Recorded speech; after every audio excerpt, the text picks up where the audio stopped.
안녕하세요. 오늘도 사연다방을 찾아주셔서 감사합니다. 오늘의 사연 시작하겠습니다. 안녕하세요. 저는 서울에 살고 있는 40대 중반의 남자입니다. 제가 이런 글을 쓸 줄은 상상도 못했지만 몇 달 전 너무나 큰 상처를 받은 일이 있어 사연을 보내보고자 합니다. 세상에 정말 믿을 사람 없다고 말들 많이 하잖아요. 이번에 제가 그 말이 틀리지 않았다는 걸 몸소 겪은 일이 있었습니다. 학창시절부터 그렇게 친하게 지냈던 친구와 아내에게 배신을 당하니 이 세상 어떻게 살아나가야 할지 막막하기만 합니다. 제겐 학창시절부터 둘도 없는 정수라는 친구가 한 명 있었습니다. 중학교도 같이 나왔고 고등학교 때도 1, 2학년 때는 같은 반이어서 그때부터 우린 누가 봐도 단짝이라고 생각이 들 정도로 가깝게 지냈습니다. 전 성격이 직설적이고 남들하고 쉽게 어울릴 정도로 사교성에 좋은 친구였지만 정수는 공부밖에 모르는 친구였어요.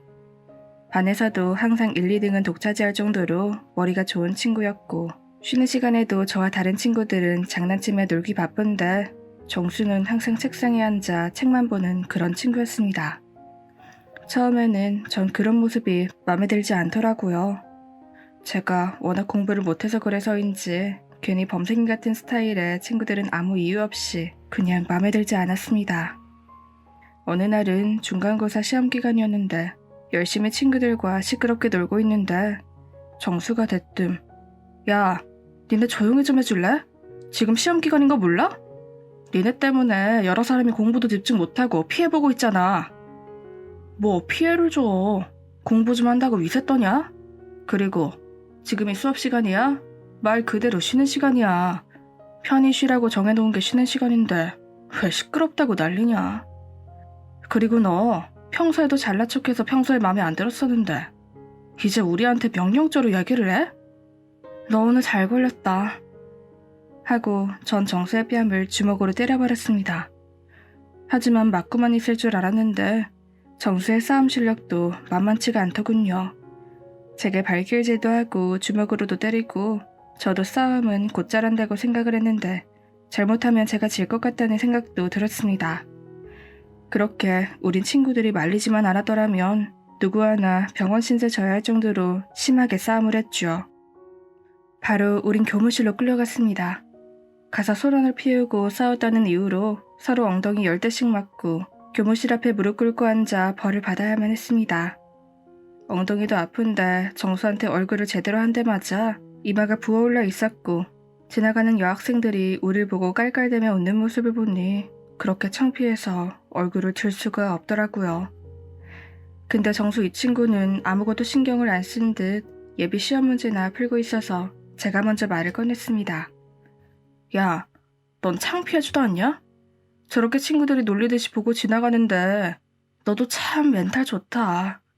여기서 그 와중에 시험 문제나 풀고 있고. 뭐가 창피해. 내가 잘못된 행동을 해서 벌을 받는 거고 남들이 뭐라고 비웃거나 지적을 해도 그건 그 사람들의 생각이고 입장인 거니 난 별로 개의치 않아. 그리고 내가 너한테 예전부터 해주고 싶은 말이었는데 너 중학교 때는 이 정도로 망가지지 않았잖아. 왜 지금은 공부도 안 할 거면서 인문고에 왔냐? 실업고 가서 기술이나 배우지. 난 꼭 성공할 거야. 너도 알잖아. 우리 집 형편 안 좋은 거. 난 네가 지금이라도 정신 차려서 좋은 대학도 가고 돈도 많이 벌었으면 좋겠다. 라고 말을 해주는데 뒤통수를 한 대 맞은 것 같았습니다. 난 이렇게 철없이 행동하는데 정수는 그 나이에 말 한마디를 하더라도 저와 다르게 너무 어른스러웠고 그 상황에서도 내게 충고 아닌 충고를 해주니 전 그 자리에선 아무 말도 할 수 없었습니다. 그리고 그때까지 전 앞으로 뭐가 되고 싶다는 꿈 같은 것도 없었습니다. 그냥 부모님이 인문계 가라고 해서 인문고로 진학을 했던 거였고 그냥 졸업하고 성적되면 대학교 가고 안 되면 군대나 먼저 갈 생각이었죠.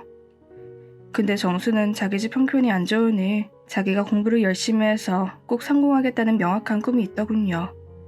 어떻게 같은 나이이고 같은 학교를 다니는데 이렇게 차이가 날 수 있었을까요? 그렇게 전 그 친구 덕분에 내 현재의 모습을 정확히 깨달을 수 있었고 아직 1학년이니 지금부터라도 열심히 노력한다면 정수만큼 실력은 안 되겠지만 서울에 있는 대학교만이라도 들어갈 수 있도록 공부를 열심히 했습니다. 그때부터 정수와 전 둘도 없는 단짝이 되었죠. 제가 이해가 안 가거나 모르는 게 있으면 정수한테 가서 그때그때 가서 물어봐 이해를 할 수 있었고, 저도 평소에 쉬는 시간이면 친구들과 놀기 바빴던 제가 책상 앞에 앉아 수학 문제를 풀고 있는 저를 보면 신기하게 됐습니다. 그렇게 열심히 노력한 덕분인지 반에서 31등 하던 제가 1학년 마지막 시험 때는 8등까지 할 수 있었고, 고등학교 3학년 때는 전교생 중에 15등 안에 들 정도로 성적이 많이 올라갔습니다. 물론 정수는 전교에서 3등 안에는 들었으니 저와는 아직은 차이가 많이 나긴 했지만요. 그렇게 우린 수능 시험도 잘 봐서 좋은 대학에 갈 수 있었습니다. 전 제가 목표로 했던 서울 안에 있는 4년제 대학을 입학할 수 있었고, 정수는 Y대학교에 들어갈 수 있었습니다. 비록 정수처럼 모든 학생들의 꿈인 스카이 대학교는 가진 못했지만 제가 다니게 될 학교도 나름 우수한 인재를 많이 배출한 학교여서 전 만족을 할 수 있었죠. 정수와 정 각자 학교가 정해지자 어느 날 나를 잡아 처음으로 이 친구와 소주를 한 잔 먹게 되었습니다. 정수야, 축하한다. 네가 가고 싶은 학교에 가게 돼서 난 너가 갈 줄 알았어. 자, 한잔하자. 근데 너 벌써 알바 구했다면서? 공부하려 일하려 힘들지 않겠어? 당연 힘들지. 그래도 어쩌겠어. 등록금 비싼 거 알잖냐. 너야 니네 집이 어느 정도 사니 등록금 걱정은 없겠지만 우리 집은 어머니 혼자 식당에서 일하시고 동생들 키우시는데 무슨 돈이 있으시겠어. 우선 과외랑 편의점에서 알바 같은 거 닥치는 대로 하려고. 빨리 졸업해서 제대로 된 직장 가서 돈 벌고 싶은데 답답하다. 군대도 다녀야 되고 라며 사회생활 출발이 쉽지가 않다고 푸념하더군요. 그리고 사실 정수집은 아버지가 중학교 때 돌아가시고 힘들게 어머니가 정수와 동생들을 키워오셨거든요. 그래서인지 정수는 어릴 때부터 책임감이라는 걸 느끼며 살아왔고, 그때도 어머니께 부담을 주고 싶지 않아 성인이 되자마자 여러 개 알바를 하기 시작했던 거였습니다. 정말 여러모로 제게 많은 걸 생각하게 하고 친구지만 본받아야 할 친구였습니다. 그렇게 우린 그날 앞으로의 인생을 꿈꾸며 늦은 시간까지 술을 마셔댔습니다. 제 대학 생활은 지금껏 한 번도 해보지 못한 것들을 경험하는 자리이기도 했어요. 댄스 동아리에 가입해서 춤도 배워보고 처음으로 여학생들과 미팅을 해서 여자도 사귀어보고 했습니다. 그렇게 2학년 때까지는 여느 평범한 대학생들처럼 생활을 했고 2학년이 끝날 무렵 전 군대를 가게 되었죠. 군대에서도 전 쫄병일 때야 힘들었지만 나름 뜻깊었던 것 같습니다. 단체 생활이라는 것도 해보고 특히 대민지원 나가서 어르신들 농사일을 돕다 동네 분들이 고생했다며 주신 막걸리를 마실 때는 지금도 그 맛을 잊을 수가 없네요. 왜 지금은 막걸리 집에 가서 마셔도 그때의 맛이 안 나는 건지 모르겠습니다. 그리고 한 가지 더 깨달은 거는 군대에 있어 보니 지금껏 느껴보지 못한 우리나라에 대한 긍지와 자긍심이 생기기 시작하더군요. 책임감과 의무감을 배울 수 있었습니다. 그렇게 저희 군대 생활도 아무 문제 없이 건강하게 제대할 수 있었고 다시 대학교에 복학을 하게 되었습니다. 대학 졸업 후 먼저 원하는 직장부터 취업을 하기 위해 문을 두드려봤지만 쉽지가 않더군요. 매번 실패할 때마다 내가 이 세상을 너무 호락호락하게 본 건 아닌가 라는 생각도 들었습니다. 서류 전형은 통과는 하는 경우도 있었지만 대면 면접에서 제가 말하는 모습이 부족한 탓인지 매번 탈락이 되더군요. 그래서인지 스피치 학원도 다녀보고 얼굴도 되도록 좋은 인상을 주기 위해서 코 수술도 하고 보톡스도 맞아보고 그랬습니다. 그런 덕분인지 다행히도 1년이 조금 넘어 우리나라에서 알아주는 라면 회사에 입사를 할 수 있었습니다.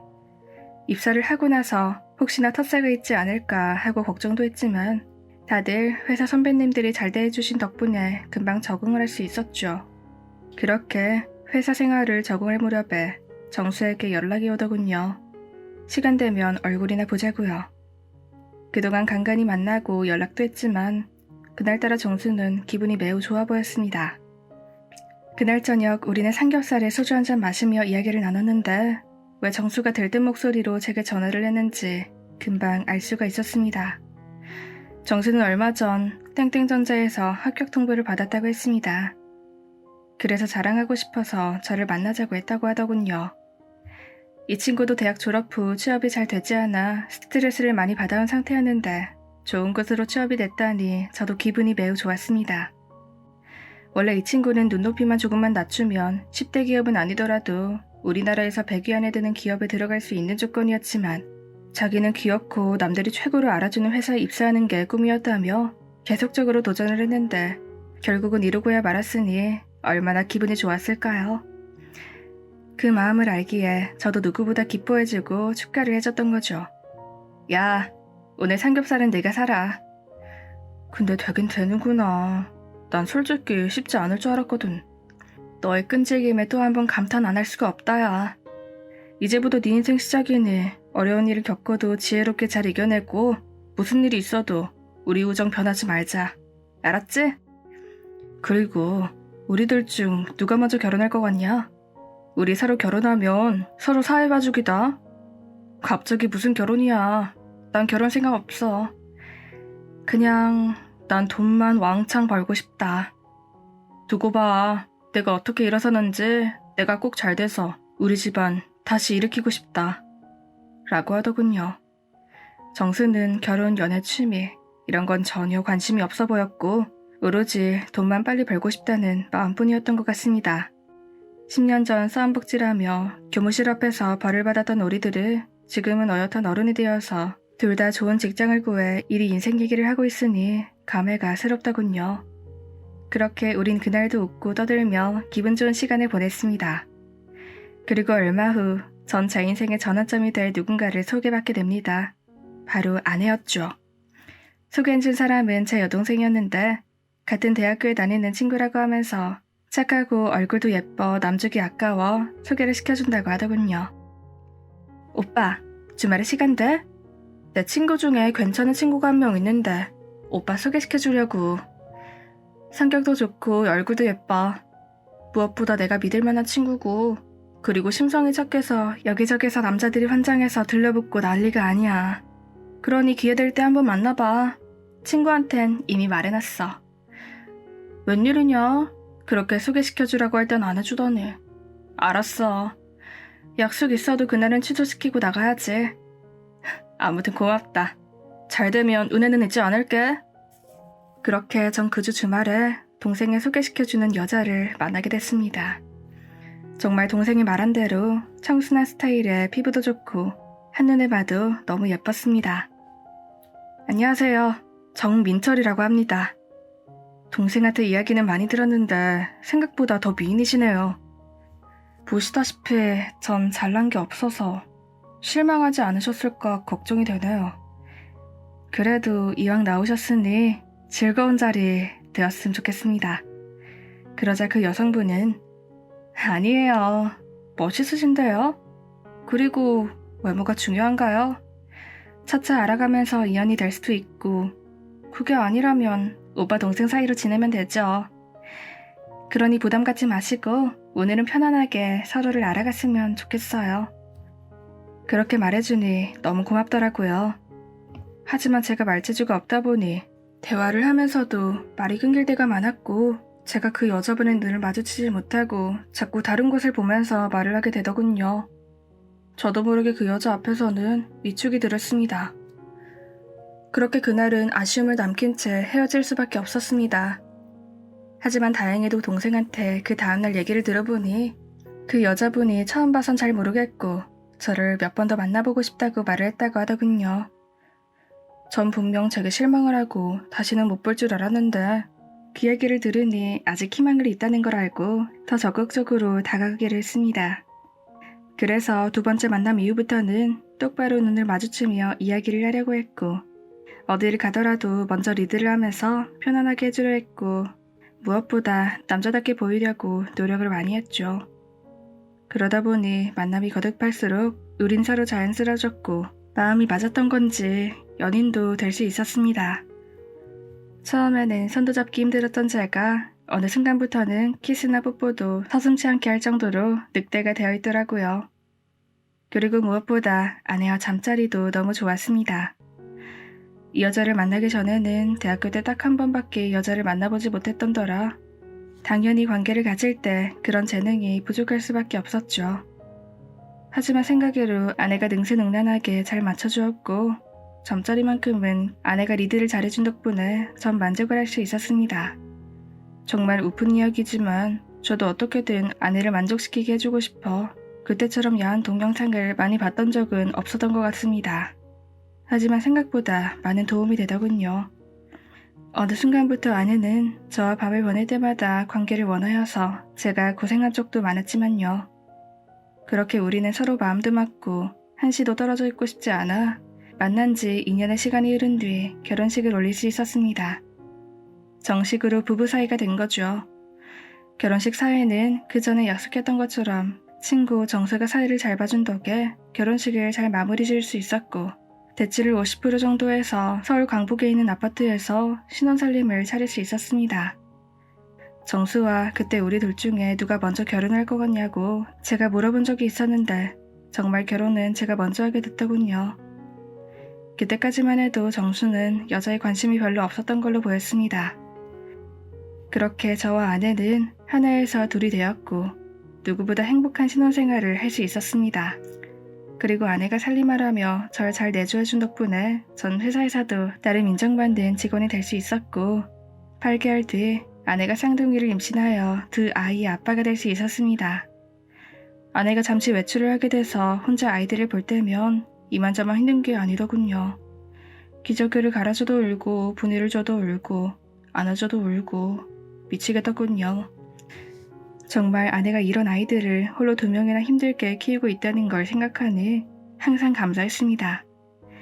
정수도 가끔 집에 놀러와 아이들과 놀아주기도 했고 아내와도 서슴없이 지낼 정도로 아내와도 가깝게 지냈습니다.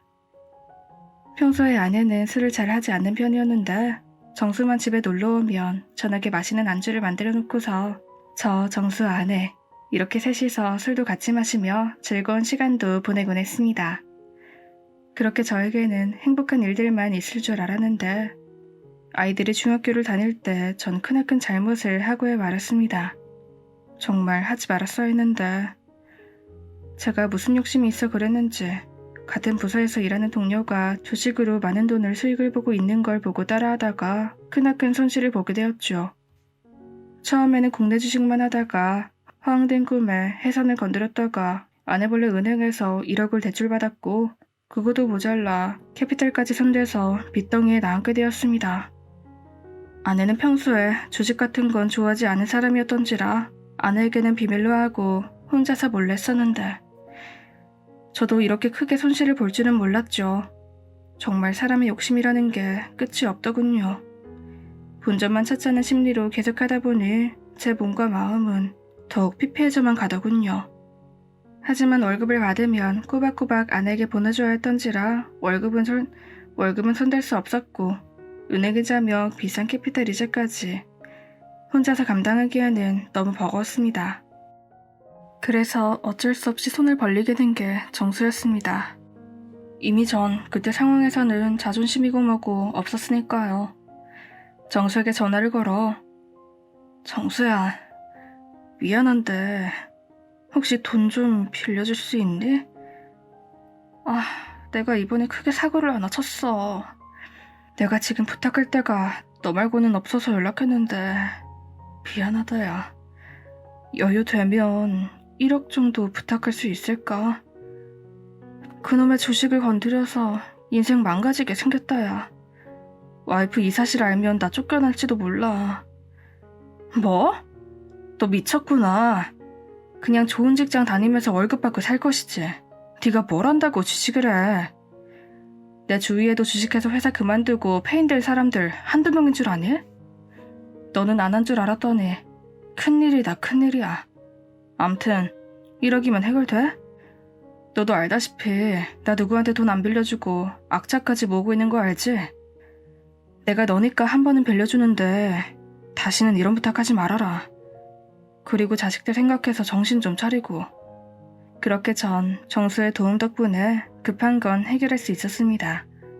정말 내 인생의 진정한 친구는 정수 하나밖에 없다고 생각했는데 이렇게 어렵고 힘들 때 도와주니 너무나 고마웠습니다.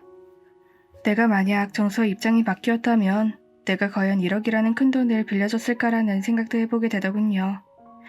정말 쉽지 않은 선택이라는 생각이 들었습니다.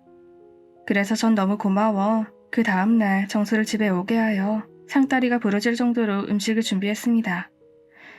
아내는 그냥 안주거리로 한두 개만 준비하면 되지 뭘 이리 많이 준비하느냐며 말을 했지만 아내는 그 사정을 몰랐기에 전 얼마 전에 정수 생일이었는데 못 챙겨줘서 미안해서 준비를 했다고 돌려서 얘기를 했죠.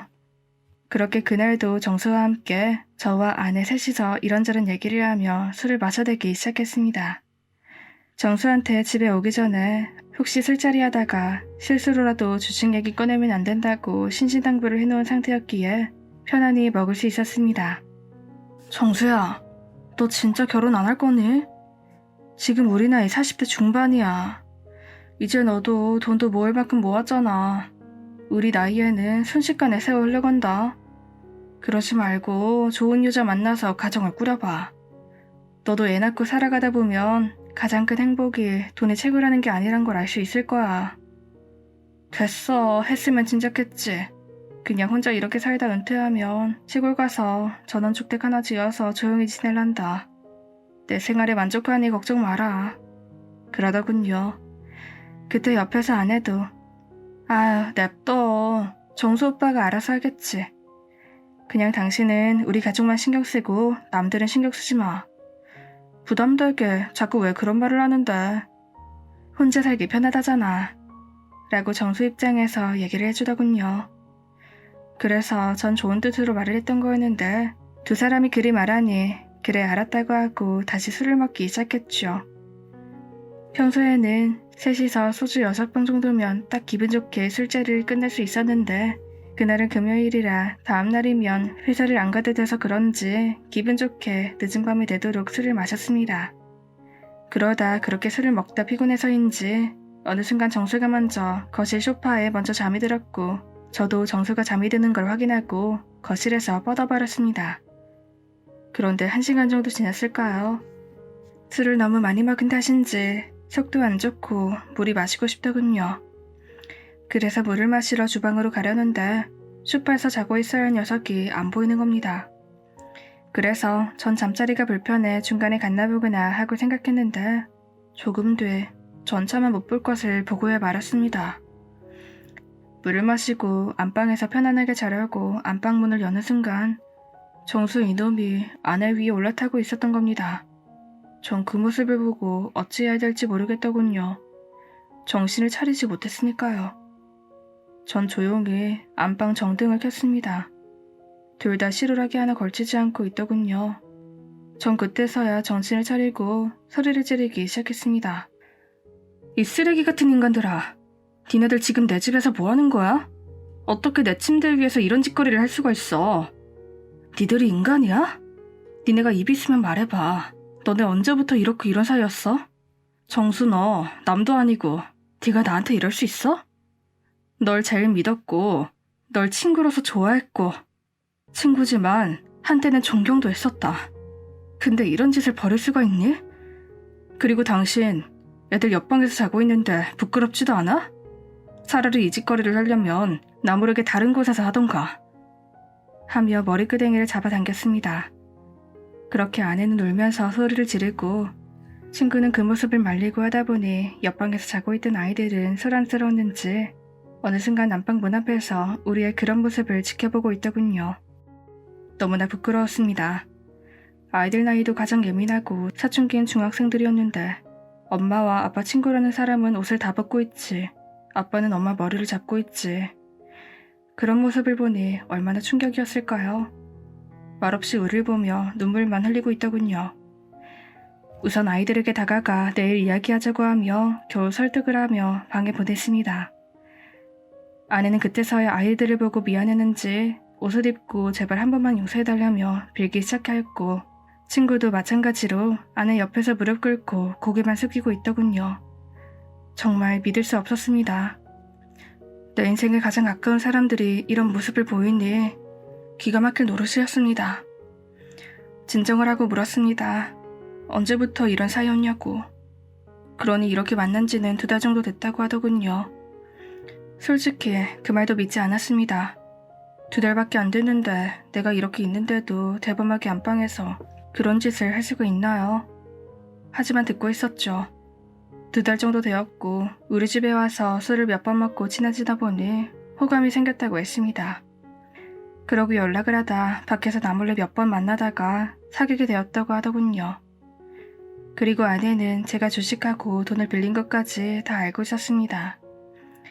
제가 그렇게 아내 모르게 해달라며 신신당부하고 부탁을 했는데 내가 전화하고 그날 바로 아내한테 전화해서 말을 했다고 하더군요. 주식을 한 건 제 잘못이었지만 내 약점을 잡아 아내한테 고스란히 일러바쳤다는 게 너무 괘씸하고 화가 났습니다. 어떻게 두 사람이 나를 가운데 두고 기만하고 속일 수가 있을까요? 그날 이후 전 바로 이혼 소송을 걸었습니다. 아내는 제발 살려달라고 애원했지만 저만 그 모습을 봤으면 어떻게든 한 번은 용서를 해줄 수 있었을지 몰라도 사랑하는 내 아이들이 엄마의 그런 모습을 봤으니 어쩔 수 없었습니다. 아이들이 평생 그런 트라우마를 안고 살아가야 한다는 게 너무 미안하고 죄책감이 들더군요. 아이들도 엄마에게 큰 실망을 했던 건지 이혼을 하는데 찬성을 해주었고 다시는 엄마 얼굴 보고 싶지 않다고 했습니다. 그리고 정수에게도 현재 위자료 소송을 걸어놓은 상태고 법적으로 할 수 있는 건 최대한해서 갚아줄 계획입니다. 그리고 이걸로 끝이 아니라 그놈이 다니는 회사에도 이 사실을 알려서 만약에 한 가정을 파탄에 일으키게 한 그런 놈을 계속 이 회사에 다니게 한다면 내가 많은 돈을 쓰더라도 언론이나 방송에 알려서 고발한다고 했습니다. 그러다 보니 그 회사 내에서도 현재 어떻게 처분할지 논의를 하고 있다고 하더군요. 지금은 아직도 이혼 소송 중에 있고 애엄마가 양육권이랑 재산 분할을 요구해서 생각보다 길어지고 있네요. 이번에 깨달았습니다. 우리나라 법 정말 개떡 같더군요. 자고로 법이란 피해를 입힌 사람들에게 벌을 줘야 되는 게 법 아닌가요? 그러나 현실은 그렇지가 못하더군요. 전 언제 끝날지 모르겠지만 깨끗이 이혼하고 아이들과 셋이서 다시 한번 마음 잡고 살아보려고 합니다. 이번 일을 겪으면서 전 이 세상 누구도 믿지 못하게 될 것만 같네요. 제 사연을 들으신 모든 분들도 바람을 휘고 싶으시면 깨끗이 이혼하고 피시고 아이들에게는 상처를 주지 않는 어른들이 되었으면 합니다. 여러분들, 제가 선택한 게 맞겠죠? 저의 긴 사연 읽어주셔서 감사합니다.